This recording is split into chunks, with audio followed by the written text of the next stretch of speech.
Comenzamos, amigas y amigos, con una nueva entrega de Agenda Abierta, saludándolos y por supuesto agradeciéndoles su compañía. Y en este primer tramo de nuestro programa recibiendo al legislador cabildante por el departamento de Canelones, Álvaro Perrone, que tranquilamente lo podemos denominar como el vocero de Cabildo Abierto. Perrones, así. ¿Cómo le va? Buenas noches y gracias por estar aquí. ¿Qué tal? Gracias por la invitación, siempre es un gusto.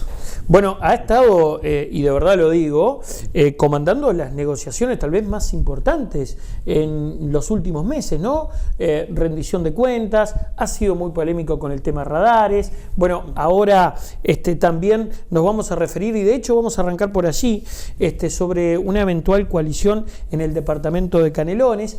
¿Hay chance, Perrone? ¿Cómo lo visualiza Cabildo Abierto esto? Yo creo que la coalición tiene que salir sí o sí en Canelones, si no, no hay forma de ganar la elección en la intendencia. Yo estoy haciendo un reclamo un poco más fuerte que tiene que ver directamente a los líderes de los partidos. A ver, ¿cómo es eso? La elección pasada no logramos ir juntos bajo el mismo lema en la intendencia y en las alcaldías. Porque bueno, no se previó de antemano dejar los nombres afuera. Yo siempre trato de hablar para que la gente nos entienda. La gente que participa en una elección interna, en una lista, después no puede participar en otro partido. Entonces los principales referentes de los distintos partidos, que eran candidatos a alcaldes, a ediles, que participaron dentro de su partido, después no podían participar en otra lista porque la ley no lo permite. Entonces bueno, en esta elección tenemos que prever de que los mejores hombres, los mejores dirigentes, los que tengan ganas, que quieran ser ediles, alcaldes, concejales, no pueden participar en la elección interna, no pueden integrar listas, y después sí van el lema en común, al partido en común que deberíamos tener para ir a las elecciones. Ahora, ¿qué pasa? La elección pasada, los dirigentes de Canelones terminamos devastados, todos, de todos los partidos del oficialismo, porque se hizo un gran esfuerzo para ganar la elección. Entonces cuando llegó la elección, primero que hubo que correrla la elección, porque la elección departamental era en mayo, por la pandemia las elecciones se corrieron para septiembre. Entonces bueno, la pandemia, eso generó un estrés superior que no estaba previsto, y cuando llegamos a la elección fue una campaña corta, donde no se pudo hacer mucha recorrida, mucho acto. Y también llegamos sin posibilidades, decíamos nosotros. Entonces, todos los focos dentro de lo que es el oficialismo a nivel nacional, y todo el apoyo se puso en Montevideo, a Laura Raffo. Los principales referentes, todos los aparatos publicitarios, las mejores agencias de publicidad, a trabajar en un esquema para ganar una intendencia, que yo digo que es como tirarle piedras a la luna, porque Montevideo no la van a ganar nunca. Entonces, los que estábamos en Canelones quedamos rezagados en eso. O sea, los principales líderes de nuestro partido estaban en Montevideo, toda la campaña en Montevideo. Y nosotros en Canelones, todos, hablo de todos, Partido Nacional, Partido Colorado, Independiente, Cabildo Abierto y Partido de la Gente, hicimos una campaña como pudimos, a pulmón, porque ya veníamos de la otra elección con un esfuerzo superior. Entonces yo ahora lo que digo es, a los principales referentes de cada partido, a todo el esfuerzo que se hace en los programas de televisión, en los medios de comunicación, en las agencias de publicidad, todo eso hay que volcarlo en Canelones. Entonces, Canelones es la intendencia que se puede recuperar, porque Orsi, que hoy es candidato a presidente, que tiene una imagen muy alta, la elección pasada él gana la intendencia con el 51% de los votos. O sea, no era que ganó con el 60 o con el 65, como decían algunos. Entonces, ganó con el 51, nosotros divididos que no teníamos chance.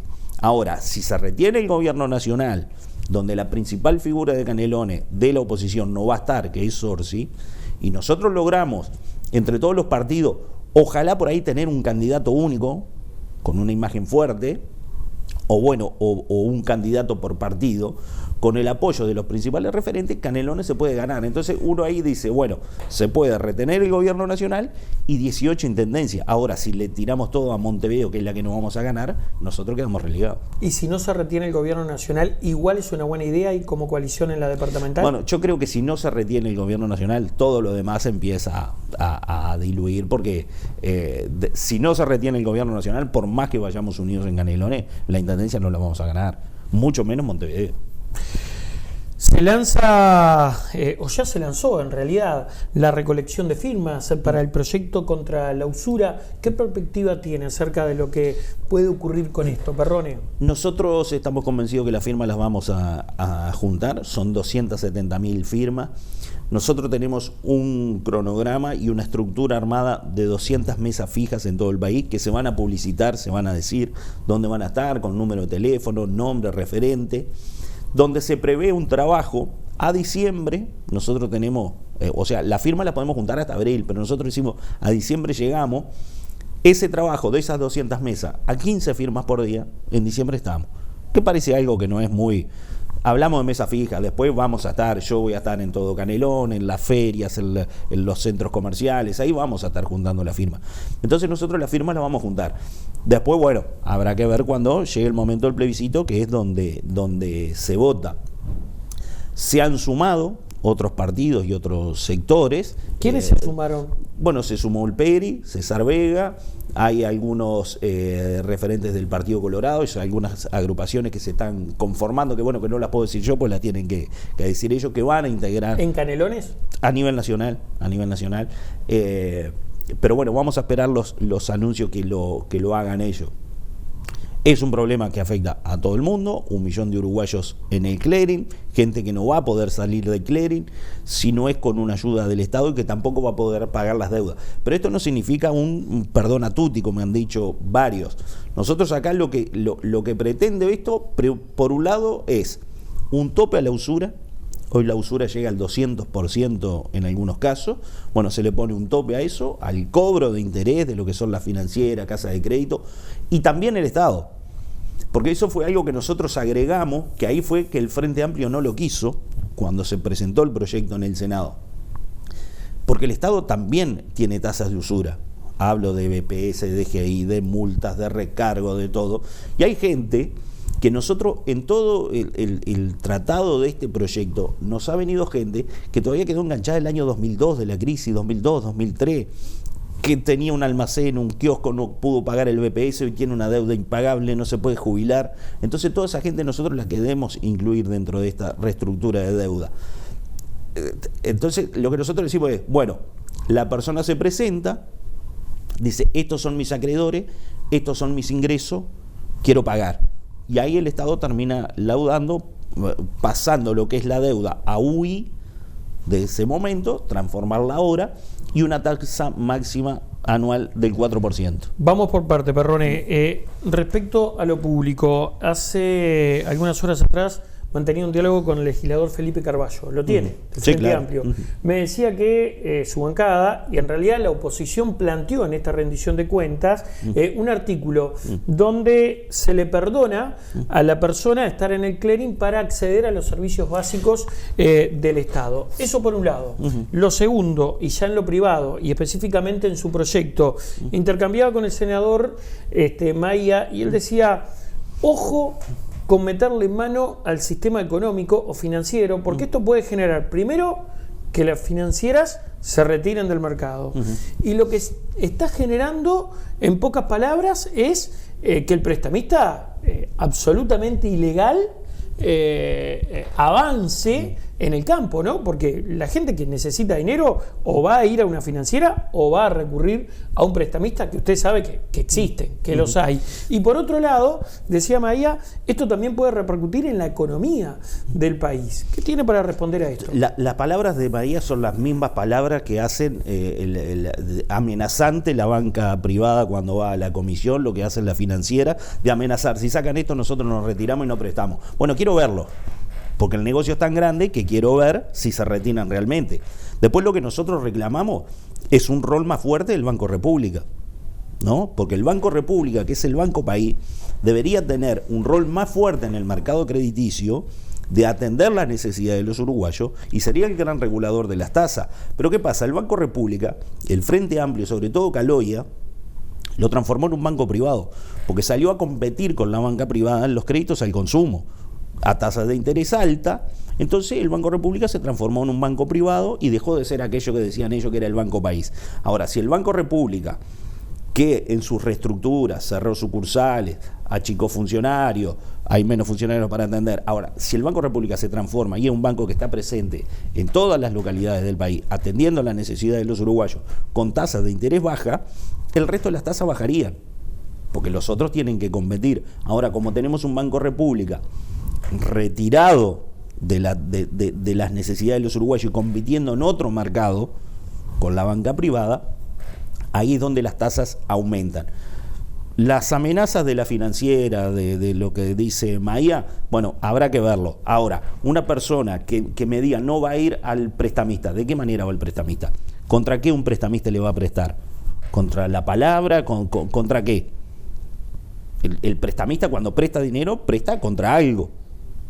Contra una prenda de un bien o no sé. Ahora, la persona que necesita los 10, 15 mil pesos o los 5 mil pesos de crédito rápido, el prestamista, ¿contra qué se lo va a prestar? ¿Contra la palabra? ¿Contra un conforme? Eso no pasa. Lo que nosotros decimos es, regulando esto, primero, va a haber una cantidad de uruguayos, no tenemos medido cuánto, 1 millón son los que están en el clearing, que en determinado tiempo van a poder volver a operar en el sistema crediticio, y también van a haber financieras que van a cobrar, porque las financieras no pierden. Las cooperativas de créditos no pierden porque el crédito que uno no paga, lo paga otro. Entonces el buen pagador dice, no, pero yo soy buen pagador porque a los otros. Vos sos buen pagador, pero vos estás pagando lo que no pagan ellos, porque la financiera no pierde. Perrone, ¿por qué no le dan el beneficio de la duda o no aguardan, no esperan este trabajo que está realizando el Frente Amplio conjuntamente con Ciudadanos? Bueno, a ver, si hay parte que de alguna forma conforme nuestra propuesta, lo vamos a apoyar. Y quiero hablar lo de Carballo. Ahora, si no contempla todo lo que nosotros pedimos, nosotros vamos a ir a la firma, que es lo que vamos a hacer. No obligamos a nadie, pero tampoco nos pueden impedir a nosotros ir a la firma, porque lo que no quieren ellos es meter al Estado adentro, porque ahí se encienden las alarmas de la recaudación, y el Estado está con problemas de recaudación. Entonces, es decir, tocar esto, bueno, pero pará. El Estado comete usura. Me decía lo de Carballo. Sí, lo de Carballo. ¿Cabildo apoyó eso en la rendición? Lo apoyamos, se conversó antes. Lo que tiene que ver ese artículo, que falta pasar por el Senado, es que una persona que está en el clearing no sea impedido de que se le brinden los servicios públicos, UTE o Antel, o pueda acceder, que es un tema que nosotros conocemos bien, a una vivienda en los planes del Ministerio de Vivienda. Parece ilógico. Lo que a mí me gustaría ir un paso más, que ya me dijeron que no, es que tampoco el Estado te manda el clearing. Que la UTE no te manda el clearing o que Antel te mande al clearing. Porque en definitiva el clearing, mucha gente piensa que el clearing es algo del Estado. El clearing es una empresa americana con sede en Atlanta que trabaja en 7 países, que uno de los 7 países es Uruguay, que funciona con una base de datos que no se verifica, porque yo cité al clearing un día en el Parlamento y le hice una pregunta. Si yo soy como comerciante, estoy adherido al clearing, y mañana se me antoja mandar a Renzo al clearing, yo agarro y te mando. Entonces yo le pregunté al clearing, ¿ustedes corroboran que Renzo me debe? No, nosotros confiamos. Entonces hay algo ahí que nos parece que está mal, porque también el clearing hace uso de una base de datos del Banco Central. El Banco Central tiene una base de datos del sistema crediticio. Entonces, como que el clearing tiene, ¿cómo no? El clearing tiene un poder muy grande, que es una empresa privada que ni sabemos los contratos con el Estado cuáles son. Perrone, para cerrar este capítulo y antes de irnos a la pausa, ¿es también una prueba de fuego para Cabildo para sondear cómo están en cuanto a la militancia, adherencia al partido? Nosotros andamos un poco sin mucha lógica en esto. Nosotros decidimos ir a la firma, vamos a ir a la firma. Bienvenidos todos los que se quieran sumar, los que quieran acompañar. El objetivo es atacar este tema que nadie le ha puesto, como se dice, el cascabel al gato, de la usura y de toda esta gente que está endeudada. Después, si los resultados electorales vienen, se verá. Diputado, hacemos la pausa. Ya regresamos con más Agenda Abierta.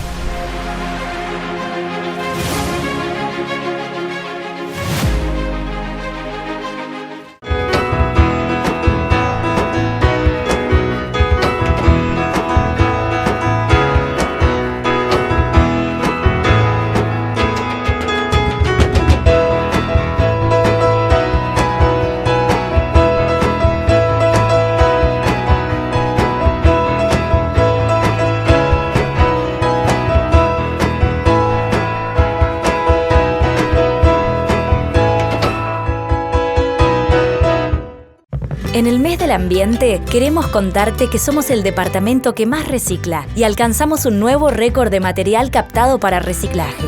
Que llegamos al 97% de alumbrado LED, haciendo más eficiente el uso de nuestra energía. Y que sumamos a más de 125.000 familias con contenedores intradomiciliarios y más de 30.000 familias con equipamiento de reciclaje y compostaje. Además, para el 2025 habremos reducido la emisión de carbono lo equivalente a 27.000 autos menos por año. Esto solo es posible porque lo hacemos entre todos. Ecomunidad Canelones, el lugar que construimos juntos. Gobierno de Canelones. Seguimos con agenda abierta y bueno, ha sido toda una cruzada la suya con los radares. Primero, ¿por qué le hincó el diente a este tema? ¿Qué fue lo que lo motivó a instalar el asunto radares en el Parlamento, en la discusión, no solo política, creo que a esta altura ya pública, ¿no? Sí, a ver, llamó la atención la cantidad enorme de radares que empezaron a poner en la ruta, y donde se estaba dando, ya no se da, una competencia entre el Ministerio de Transporte y el Ministerio del Interior, donde después se sumaron las intendencias. Entonces, yo decía, salimos de la guerra de las patentes y vamos a la guerra de las multas, a ver quién multa más. Hay un mecanismo de recaudación en todo eso, lo utilizó la Intendencia de Montevideo, hemos visto los informes de la cantidad de millones que recaudan con eso, y bueno, salieron el resto de las intendencias del interior, salió el Ministerio de Transporte, salió el Ministerio del Interior, y dijimos, bueno, pará, ¿por qué se ponen los radares? Yo hice un pedido de informe el 20 de junio a Ministerio de Transporte y Ministerio del Interior para saber cuál era el criterio de instalación de los radares, por qué los radares se estaban instalando, dónde se estaban instalando. Bueno, me dijeron, el Ministerio del Interior no me respondió, Ministerio de Transporte nos respondió que hay un informe de una SEB, Policía Caminera y Vialidad que dice dónde hay que instalar los radares. Bueno, está el informe, quiero ver el informe. El informe no existe. Cuando va al Ministerio de Transporte a la rendición de cuentas, yo hago una serie de preguntas, que el Ministerio se va y no responde, después las mandé por escrito, donde no hay un estudio que diga que el radar donde se instaló es un lugar que por problemas de velocidad hay accidente. Pero ¿cómo que no? Si a nosotros el ministro Falero nos ha dicho que se basa en la estadística de una SEB en los puntos que se pueden considerar de riesgo o rojos, donde tienen una alta estadística de siniestralidad. Bueno, el informe de la UNACEB son 93 páginas, está colgado, yo lo leí. En ningún lugar de las 93 páginas dice que los accidentes sean por velocidad o que la velocidad sea un problema. Los accidentes se dan, los fallecidos, accidentes en motos en zonas urbanas, adelantamientos indebidos, mala señalización, mal el pavimento, celular, distracción, se duermen, pero en ningún lugar es la velocidad. En ninguno es la velocidad. Entonces, yo pregunté, hice otro pedido de informe. Quiero saber los índices de siniestralidad en cada punto, en cada radar que instalaron. No me lo van a responder porque no lo tienen. Porque no existen. Ustedes que han visto los radares que están acá en la vuelta, que han colocado, ¿ustedes tienen recuerdo de accidentes en ese lugar donde está el radar? Bueno, en la ruta 75 yo le puedo decir que sí. En los accesos a Pando también le puedo decir que sí. Siniestros graves y fatales, Perfecto. ¿Y por qué eran los siniestros? ¿Eran por velocidad o eran por otra cosa? Porque si yo instalo un radar en un lugar donde se dan siniestros por adelantamiento indebido, no tiene nada que ver el radar. ¿Pero usted pone en discusión la efectividad del radar? Yo lo que digo, lo pusieron para recaudar. Ahora, si queremos enlentecer el país y andar todo el mundo despacio, bueno, está bien. Pero no me digan que es por los siniestros. No es por los siniestros. Porque en los 100 puntos de radares, bueno, si me responden y veo, a ver, mire, en la tal ruta donde está ese radar, hubieron 10 accidentes por exceso de velocidad. Está bien, de acuerdo. Ahora, estoy seguro que en los otros 100 no es así. Pusieron radares en la ruta intermaniaria a 75 kilómetros por hora. O sea, es demencial lo que están haciendo. ¿Se imaginan el verano todo el mundo como una tortuga? Planteó topear las multas quedó solo, ¿no? Nadie se la llevó y el Congreso de Intendentes dijo que eso es anticonstitucional porque viola la autonomía de las intendencias, ¿no? Valga la redundancia. Yo puse, no son inventos míos, no son inventos uruguayos. Primero puse topear el precio de las multas y la prescripción, ¿ah? Que la multa prescriba a los 3 años. ¿Tá? Pusieron todo el grito en el cielo, ¿no? Nadie más paga las multas. En Uruguay un homicidio prescribe a los 20 años y una multa de tránsito no. O sea, es más grave para las leyes uruguayas cometer una infracción de tránsito que matar a una persona. Porque hasta los 20 años el homicidio prescribe y la multa de tránsito no. A ver, uno plantea cosas lógicas de sentido común y genera un ruido. Ahora, yo topear las multas, modifico una ley se modifica en el legislativo, yo soy diputado, modifico una ley nacional que tiene que ver con las multas en ruta nacional y salta el Congreso de Intendentes. ¿Qué tiene que ver el Congreso de Intendentes en la jurisdicción nacional? Ahora, el Congreso de Intendentes perdió toda autonomía cuando se creó el SUSIBE. El SUSIBE, que está en presidencia de la República, que lo crearon el gobierno pasado o el otro, ya no recuerdo, maneja el dinero, la recaudación de la patente y de las multas de las intendencias. Todas las intendencias entregaron toda su autonomía cuando crearon el SUSIBE, porque hoy el SUSIBE está en presidencia. Entonces no me vengan a decir ahora que nosotros violamos la autonomía de las intendencias.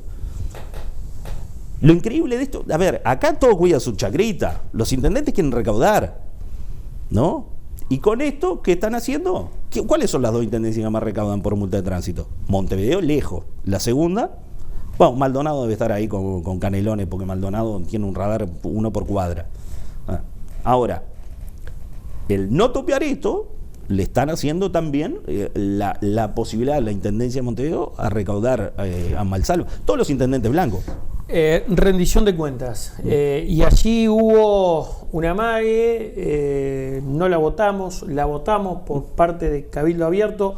Bueno, finalmente se votó y ahora la discusión en realidad pasó a la Cámara de Senadores o a la Cámara Alta. ¿Qué es lo que quiere Cabildo específicamente? ¿Qué es lo que pide Cabildo en esta rendición de cuentas? Esta rendición de cuentas, primero, yo sé que hay mucha de la gente que nos mira que no todavía no se dimensiona lo que es la rendición de cuentas, que mucha gente que no le presta atención. En esta rendición de cuentas, la última se puede aumentar gastos, porque el año que viene es año electoral, entonces el año que viene ya no se puede aumentar gastos. Como es la última, todas las asignaciones de dinero, cada uno de los partidos entiende a dónde hay que darle más, porque cada partido tiene su impronta, cada partido llegó con un programa de gobierno distinto, con distintas prioridades. No es nuevo en Cabildo, desde el primer presupuesto y en cada rendición de cuentas, que se ha peleado por un aumento de sueldo a la tropa, a los soldados, que son los salarios más bajos en la administración pública, ¿no? Que ronda los 20 y poco de mil pesos líquidos.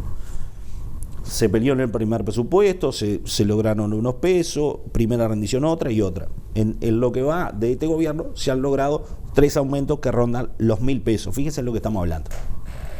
Ahora, en esta última rendición de cuentas nosotros vamos con el planteo.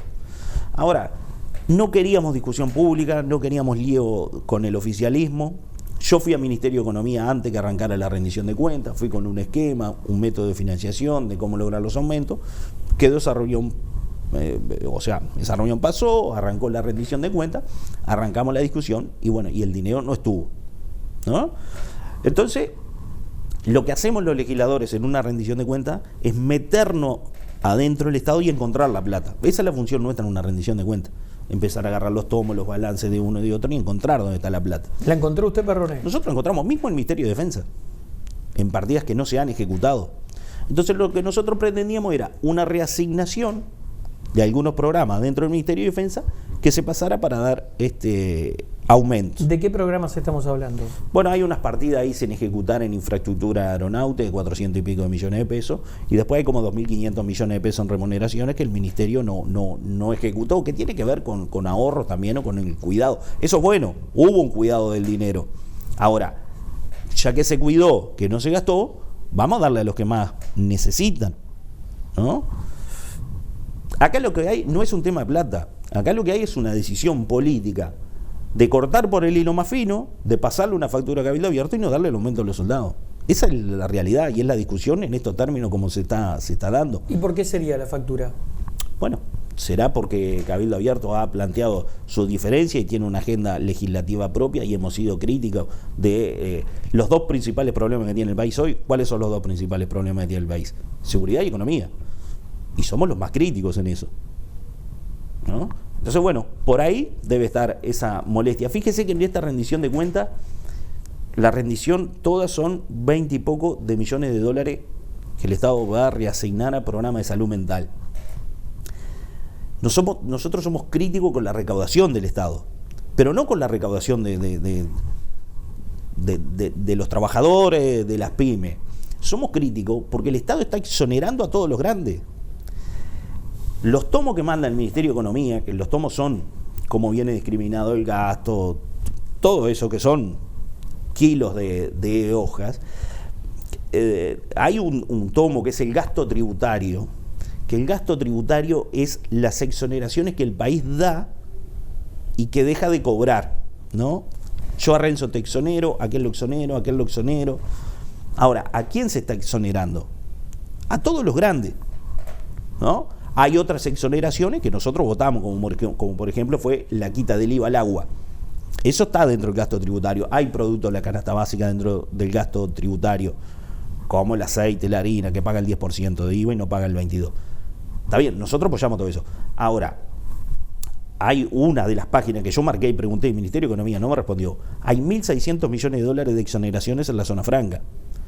Entonces, si exoneramos 1.600 millones de dólares, más UPM, Monte del Plata, Ferrocarril Central, la remodelación del Estadio Centenario, que nosotros trajimos las finales de la Copa Libertadores y la Sudamérica Uruguay, cuando estaba la pandemia, hubo que remodelar todo el Estadio Centenario. Toda esa remodelación no pagó un peso de impuesto, ¿no? Y eso está, eso público, uno entra, busca, lo que pasa que sí, la gente no está para eso, nosotros sí estamos para esto.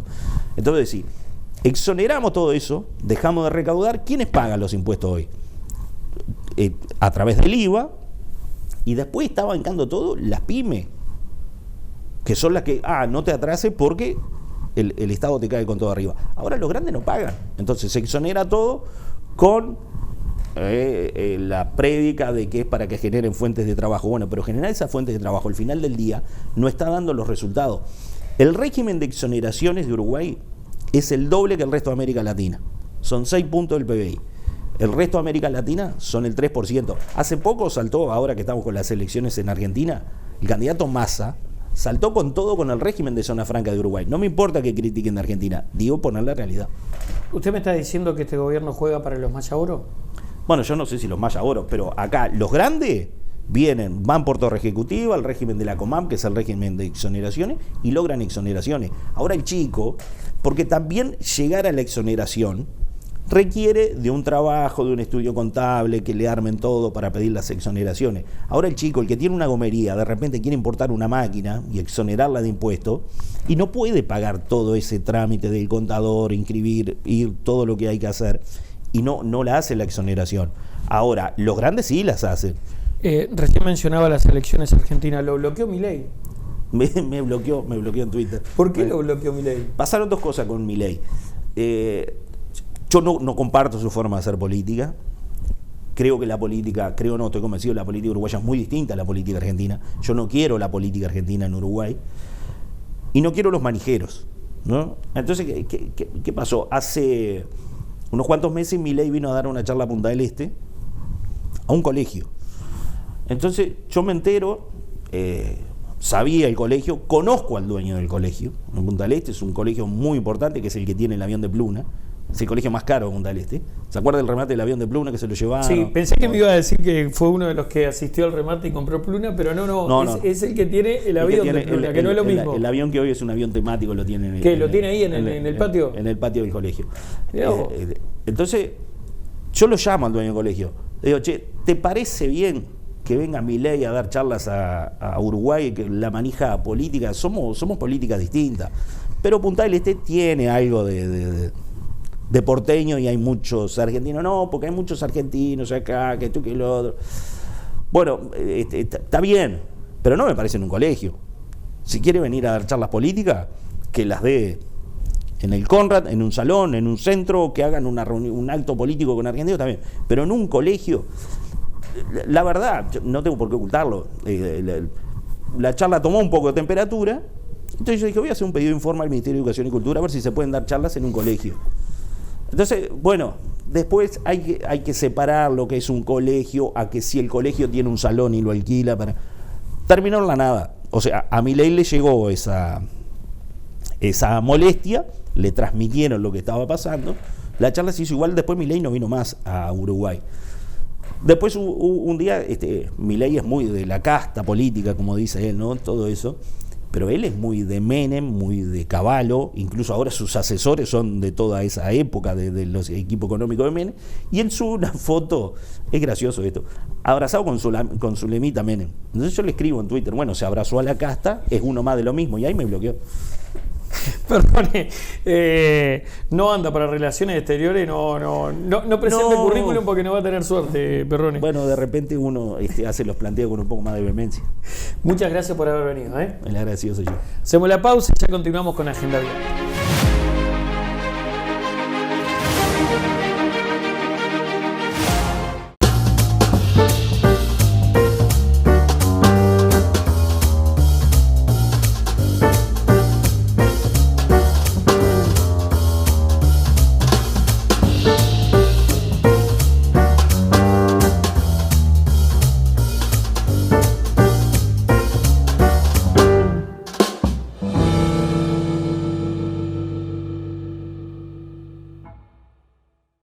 En el mes del ambiente, queremos contarte que somos el departamento que más recicla y alcanzamos un nuevo récord de material captado para reciclaje. Que llegamos al 97% de alumbrado LED, haciendo más eficiente el uso de nuestra energía. Y que sumamos a más de 125.000 familias con contenedores intradomiciliarios y más de 30.000 familias con equipamiento de reciclaje y compostaje.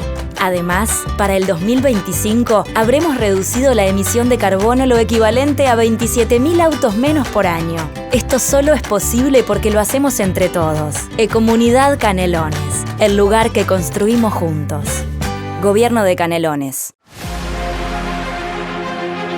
Seguimos, amigas y amigos, con Agenda Abierta y ahora en este segundo tramo de nuestro programa recibiendo al legislador del Partido Nacional, Álvaro Dastúe. Gracias por estar aquí, diputado. ¿Cómo le va? Muy bien, buenas, Renzo, a ti, a todos los televidentes, contento de estar con ustedes. Bueno, recién llegado de Ecuador, donde participó como veedor de este ciclo electoral que tiene sus singularidades, ¿no?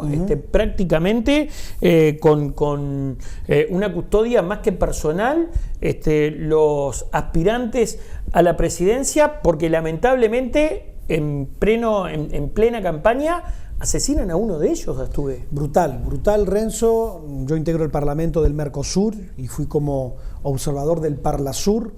Yo creo que es una tarea y una actividad importante para conocer la fortaleza de las democracias en los distintos países hermanos. Y Ecuador vive una ola de violencia, porque al margen de lo que tú decís, en febrero de este año hubieron elecciones. En esas elecciones salió alcalde una persona, alcalde de Quito, un candidato a alcalde en Quito, valga la redundancia, que el día de la elección lo asesinaron. Y quedó y el partido político al que integraba ese alcalde tiene que poner un sucesor. Pusieron un sucesor y quien está gobernando hoy Quito no ha sido electo, sino que ha sido electo el difunto a quienes asesinaron. En esos mismos días mataron a un concejal. Y esto del asesinato a Villavicencio, que era periodista, que era un periodista de investigación, que había denunciado muchísima corrupción y vinculación de la corrupción ecuatoriana con la corrupción de ANCAP, cuando Sendik era vicepresidente, es algo que está en las redes hoy y es público. Es a ese señor que lo asesinan una semana y 2 días antes de las elecciones. Villavicencio estaba casi en segundo lugar en las elecciones, o sea, tenía toda la posibilidad de ser presidente, primero pasar a segunda vuelta y después de ser electo presidente. Pero en este último año, Renzo, en Ecuador, han existido 4.500 asesinatos. 4.500 asesinatos en Ecuador, sin contar estos 3 que acabo de mencionar. Así que la violencia permeó tanto la ciudadanía que llegó a los niveles más altos del poder. Todos los candidatos, Renzo, perdóname, todos los candidatos a la presidencia han sido todos amenazados por el narcotráfico, todos amenazados de muerte. Entonces veíamos a los candidatos a presidentes ir a votar a los centros electorales. Bueno, justamente le iba a preguntar eso, ¿cómo lo vivió? ¿Qué fue lo que vio? ¿Qué nos puede transmitir de su estadía allí como veedor? Triste, porque la ciudadanía insegura, la ciudadanía con miedo, sin ganas de ir a votar, obligados porque es obligatoria esta elección, y el sistema político todo amenazado de muerte. Los candidatos a presidentes y a vicepresidentes tenían que ir con 20, 30 seguridad, entre militares, policías, motos adelante, motos atrás. Nosotros, que éramos una comisión chica sin mucha trascendencia, nos pusieron seguridad por todos lados. En el hotel dormíamos con guardias en el hotel. Cuando salíamos a recorrer y a hablar y a los distintos lugares como veedores, íbamos con 5 motos de policías adelante, 5 atrás, con metralletas. Parece que estabas en la guerra. Era increíble, además de que eso genera cierta cosa en el ambiente fea. ¿Por qué se asegura? ¿Se sabe ya que es el narcotráfico quien amenaza al gobierno o a estos políticos en particular? Se sabe que es el narcotráfico porque este señor Villavicencio, a quien mataron, había denunciado a los cárteles de Ecuador. Que de hecho Ecuador era un país hace algunos años, era un país tranquilo, pero el acuerdo de paz en Colombia, los problemas en Perú, el narcotráfico aterrizó en Ecuador y tiene aterrorizado a los ciudadanos y a la política ecuatoriana. Imagínese usted que todos los candidatos a presidente amenazados de muerte. Imagínese usted que no pueden hablar con la ciudadanía, no pudieron hacer campaña en los últimos 15 días porque la misma policía les aconsejaba no ir a los barrios, no saludar, no charlar con la gente porque era demasiado las amenazas y la violencia que abrazó Ecuador. ¿De qué tiene que tomar nota Uruguay para no quedar en estas instancias? Porque cuando usted Correcto. me cuenta todo esto, Exacto. yo inmediatamente me llega a la cabeza la imagen de Marcel, por ejemplo, y Exacto. de la necesidad que se habló, pero como sucede muchas veces en este país, durante 48, 72 horas, y después no se habló más de blindar el sistema político con leyes, para que el narcotráfico no pueda ingresar a través de financiar campañas, sin ir más lejos. Bueno, las denuncias, porque esa violencia subió al sistema político y después los candidatos se pegaban entre ellos, diciendo que esta sí había sido financiado por el narcotráfico, que el otro era socio del otro narcotraficante. Cambiaron en esos días el principal traficante de Ecuador, jefe del narcotráfico, lo cambiaron a otra cárcel. Hubieron manifestaciones de 600, 700 motos de narcos alrededor de la cárcel. Bueno, la verdad que es muy triste, pero todo eso nos sirve a nosotros para observar, generar experiencia y trabajar con toda nuestra fuerza para que eso no acontezca en Uruguay, como tú recién decías. O sea, lo que queda claro es que el combate al narcotráfico tiene que ser directo, tiene que ser sin temor y sin tibieza, porque en el momento que sos tibio, en el momento que frenás y en el momento que dudás, te penetraron el sistema político, comienzan a hackear a los políticos, comienzan a amenazar al sistema político y la democracia cae porque termina siendo rehén de los grandes capitales del narcotráfico, pero también de la violencia y de las amenazas de muerte. Porque aquí no se vota de una vez por todas una ley que establezca ese blindaje. Por ejemplo, la ley de financiamiento de los partidos políticos de Astude. Bueno, esa es una ley que hace como 2 periodos que está en tratamiento y que está trancada. En este momento está trancada en el Senado. Habría que convocar a los senadores y preguntarles por qué no empujan dicha ley. Ahí hay problema entre los partidos políticos y no hay acuerdo político. En mi opinión, deberíamos empujar una ley de transparencia del financiamiento de los partidos políticos y de las elecciones. Bueno, estuvo allí en Ecuador, pero seguramente siguiendo muy de cerca lo que sucedía con la rendición de cuentas, ¿no? Sin duda, en el tramo anterior, de hecho, tenía a un legislador cabildante que parece ser la piedra en el zapato para la coalición, ¿no? Bueno, tengo intenciones de decir algo, pero no sé cómo decirlo. Dígalo tranquilamente, esa es la idea. Yo creo que Cabildo Abierto le habla a su público. A ver, ¿cómo es eso? Claro, ellos le hablan a su público y está bien y defienden los intereses de su público. Hasta ahora, de todas las posibles peleas y rupturas y fragmentaciones de la coalición de gobierno no se han dado. Y yo tengo la suma certeza de que vamos a llegar a fin de este periodo parlamentario del Ejecutivo unidos con toda la coalición de gobierno. Y yo creo que ellos tienen derecho a reclamar cosas y a solicitar cosas. Creo que a veces estas cosas son más públicas que entre los propios integrantes de la coalición, y creo que a veces deberíamos transmitir tranquilidad a la población y no tanto lío, circo, como usted le quiera llamar. Al margen de que yo estoy de acuerdo y considero algunas propuestas de cabildo abierto necesarias, como por ejemplo el aumento de sueldo a todos los militares. A eso iba, esa era la siguiente pregunta. No debemos de conocer... ¿Cuáles de los planteos cabildantes por ahí les lleva o comparte y cuáles no? Por ejemplo, no debemos desconocer y no somos ignorantes que el ejército, que la tropa es el de los funcionarios públicos que menor salario tiene, que menor ingresos tiene. Bueno, yo creo que está bien que lo defiendan. Creo que deberíamos llegar a lograrlo y no en este instante de rendición de cuenta plantearlo medio rápido, por no decir alguna otra frase. Creo que deberíamos charlarlo antes, planificarlo, programarlo, negociarlo y plantarlo, y que vengan las medidas para beneficiar a la tropa del ejército, que hacen muchísimas funciones y los cuales yo considero correctos. A veces creo que manejamos mal las cosas. ¿Qué pasa con este presupuesto asignado a salud mental, como así también a las adicciones? ¿Cómo visualiza esa decisión del gobierno? Es la primera vez que un gobierno decide invertir tanto dinero, primero en niños, en nuestra niñez, en los adictos y en problemas de salud mental. Considero que esa inversión en la población o de las poblaciones más vulnerables es muy importante y creo que va a dar resultados. De hecho, el MIDE ya está con muchos programas relacionados a la salud mental y a la recuperación de adictos, que para mí es muy importante. Ahora, bien usted lo sabe y de primera mano, que no es simplemente inyectar dinero, sino cómo llega ese tratamiento o cómo se brinda esa atención en salud mental. ¿Cuál es allí la clave del éxito? Yo creo que la clave del éxito es una frase muy sabia y que la repitió mucho en campaña electoral Lacalle Pou, que es ayudar a los que ayudan y colaborar con aquellos que ya colaboran.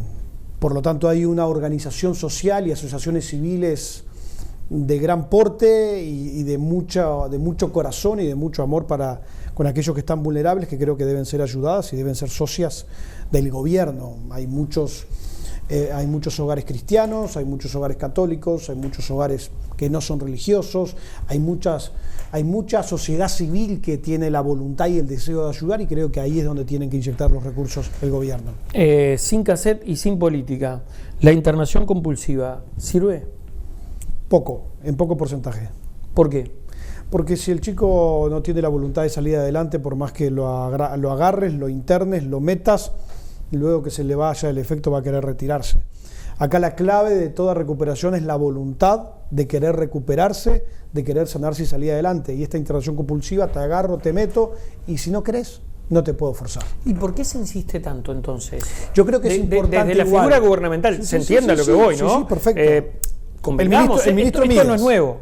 Mujica lo planteó durante su gobierno. Internación compulsiva, lo cazamos del forro, en su lenguaje, ¿no? Bastante. Y quedó ahí. Sí. Ahora nuevamente se pone en consideración internación compulsiva. Se lo pregunto a alguien que trabaja con adictos. ¿Sirve?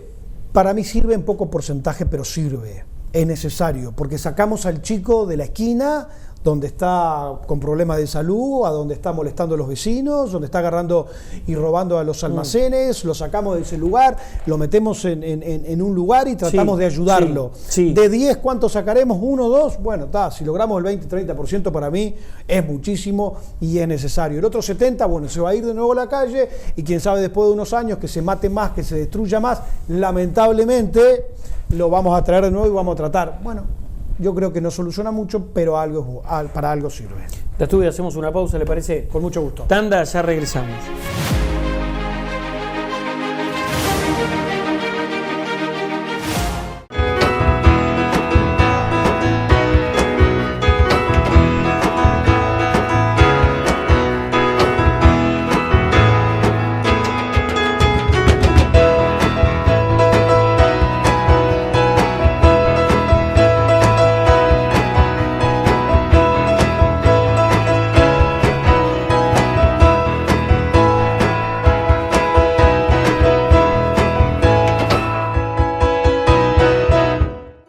En el mes del ambiente, queremos contarte que somos el departamento que más recicla y alcanzamos un nuevo récord de material captado para reciclaje. Que llegamos al 97% de alumbrado LED, haciendo más eficiente el uso de nuestra energía. Y que sumamos a más de 125.000 familias con contenedores intradomiciliarios y más de 30.000 familias con equipamiento de reciclaje y compostaje. Además, para el 2025 habremos reducido la emisión de carbono lo equivalente a 27.000 autos menos por año. Esto solo es posible porque lo hacemos entre todos. Ecomunidad Canelones, el lugar que construimos juntos. Gobierno de Canelones. Seguimos con agenda abierta y nos metemos estrictamente en lo político de Astugue. Bueno, por lo pronto hoy hay allí dos precandidatos nacionalistas, por un lado Delgado, por el otro lado Raffo. ¿A quién va a acompañar de Astugue? Renzo, te voy a dar una primicia, si me permitís. A ver. Nosotros, desde la última elección como agrupación nacional, y la agrupación a la cual lidero, Plan País, con agrupaciones en todos los departamentos del país, hemos venido charlando con todos los compañeros y bueno, tratando de llegar a un punto de acuerdo principalmente en principios, valores y proyecciones hacia el futuro. En estos últimos días hemos tenido un acercamiento muy importante y prácticamente hemos decidido incorporarnos al Espacio 40 y a Mejor País. Espacio y sector político liderado por Javier García, el ministro de Defensa, por Enrique Antía, intendente de Maldonado, y Sergio Botana. Son los líderes de este sector. La similitud de principios y valores pro familia, pro vida, de transparencia, de trabajo, nacionalismo, son los que nos han llevado a tomar la decisión de incorporarnos a ese gran sector que cada día es más grande. Por lo tanto, todavía ese sector no ha manifestado el apoyo a ningún precandidato, ni a Laura Raffo ni a Álvaro Delgado, así que nosotros... ¿Lo puede ser García? ¿Lo han analizado ustedes filas adentro? Sí, claro que sí, se ha analizado filas adentro, hoy marca una importante cantidad de puntos en las encuestas, no sé, yo creo que en los próximos meses se va a tomar esa decisión, pero Javier García, un gran líder, hoy ministro de Defensa, con un gran trabajo, Enrique Antía, y sería en mi opinión, el mejor intendente del país. ¿Sería un buen candidato García de Astugue? Yo creo que francamente García, se lo pregunto. Yo creo que García, usted me dice que hoy tiene una buena llegada en materia de encuesta, ¿o no? Sí, claro. Está el grupo llamado de los intendentes. Correcto. Allí detrás, ¿no? Con Antía a la cabeza. Exactamente. Y Botana. Exactamente. Y la propia lista 40 que ya ha hecho, digamos, es una gran lista, de las más grandes de la capital del país. Tiene una trayectoria. ¿Por qué no García se la juega? Bueno, yo creo que es una decisión en primer lugar que tiene que tomar el propio García. Ser candidato y luego presidente es una cuestión muy personal. Después la misma fuerza política de él también tiene que decidir. Creo que esos escenarios se van a dar en estos próximos meses, antes de fin de año. Hoy el gobierno y todos los precandidatos, los posibles precandidatos están enfocados a la tarea del Ejecutivo y principalmente nada más y nada menos que el ministro de Defensa, ¿no? ¿Qué tiene que hacer la coalición para tener chance en el ciclo electoral que viene de mantener el gobierno? Yo creo que la coalición va a terminar toda unida y vamos a ganar nuevamente el gobierno nacional. ¿Qué tiene que hacer para eso?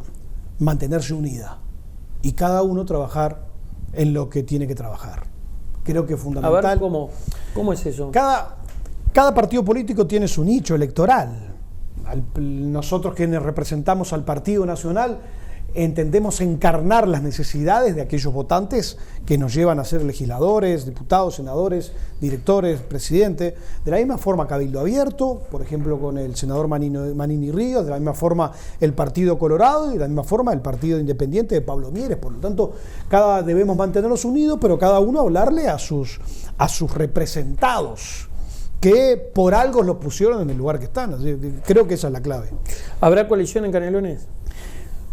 Por mi parte sí, yo creo que es necesaria la coalición en Canelones. Creo que Canelones merece otro gobierno que no sea del Frente Amplio.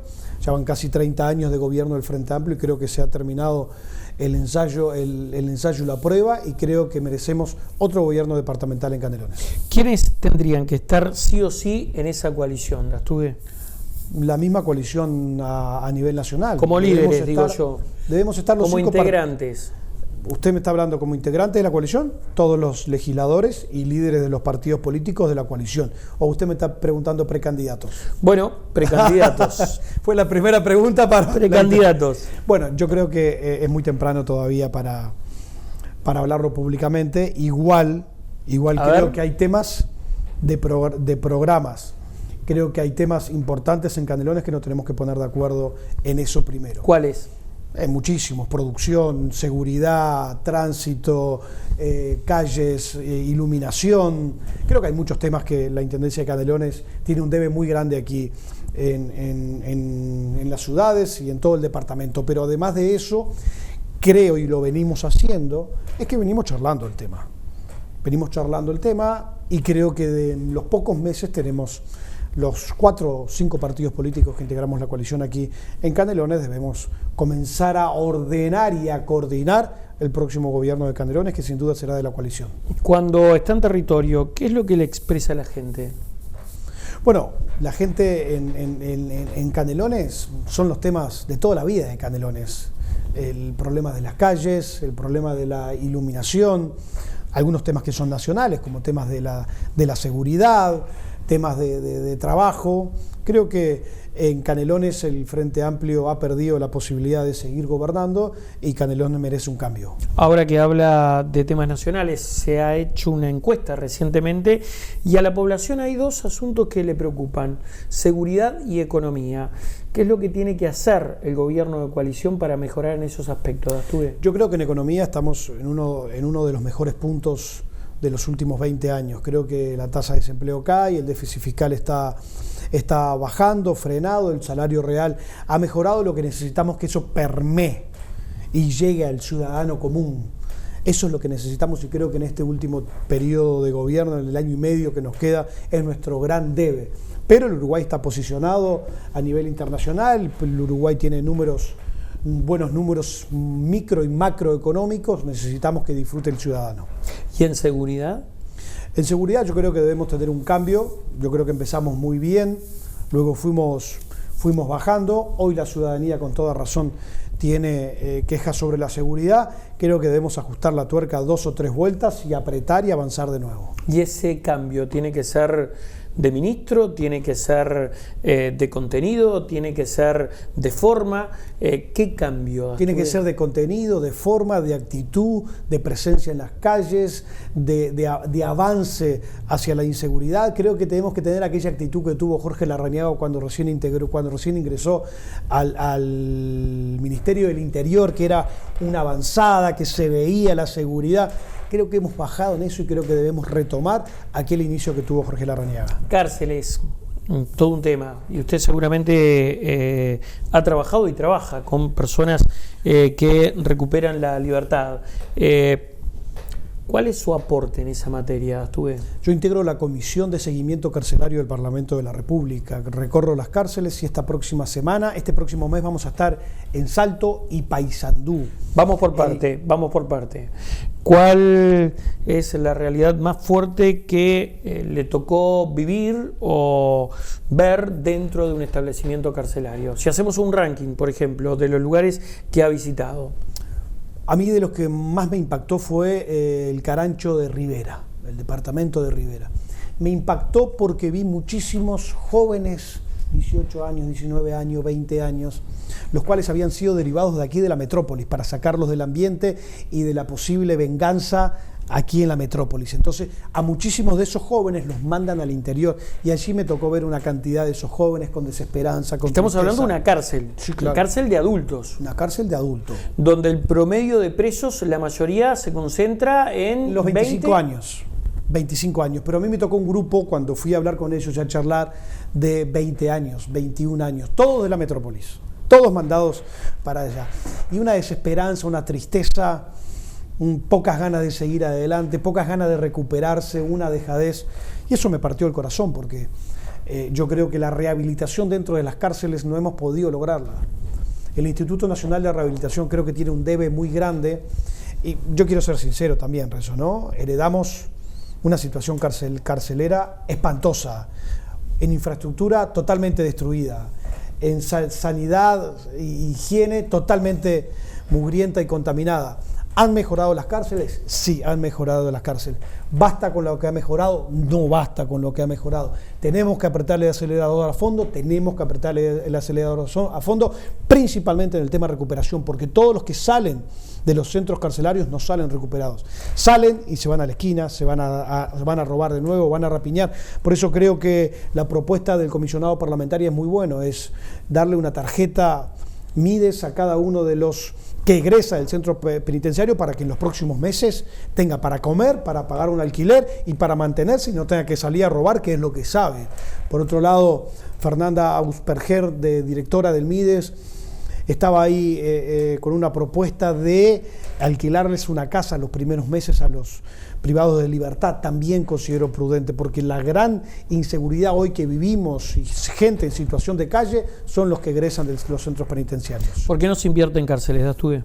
Se está invirtiendo mucho. Nuevas cárceles. Se están fabricando nuevas cárceles, ha empezado la construcción de 2 nuevas cárceles. Hay una inversión, hay una dirección de este gobierno a mejorar las cárceles en 3 años y medio. Es difícil hacerlo y transformar una cultura destructiva y nociva de los últimos 20, 30 años en Uruguay, ¿no? ¿Qué cárceles ha recorrido? Yo he recorrido las cárceles de Canelones, las cárceles de Montevideo, he recorrido Las Rosas en Maldonado, he recorrido Rivera, he recorrido Tacuarembó, estaremos el mes que viene en Salto y Paysandú. ¿Qué le dicen los presos? ¿Qué quieren salir? Además de eso. Uno de los problemas grandes es que muchos no saben cuánto es su pena o no han firmado todavía la pena. Muchos de ellos, cuando hablamos de salir... O sea que ahí tenés un inconveniente grave también con el Poder Judicial, que está... Gravísimo. Está copado el Poder Judicial, está atrasadísimo, es lento, le faltan recursos. Y hay una cantidad de presos que no saben qué condena tienen ni qué se les espera por delante. Y esa falta de objetivo, falta de metas, es muy difícil vivirla. Dastugue, muchas gracias por haber estado aquí. Para mí es un placer, un saludo a todos los televidentes. A ustedes también, gracias por habernos acompañado una vez más. Será hasta la próxima, que pasen bien. Chao.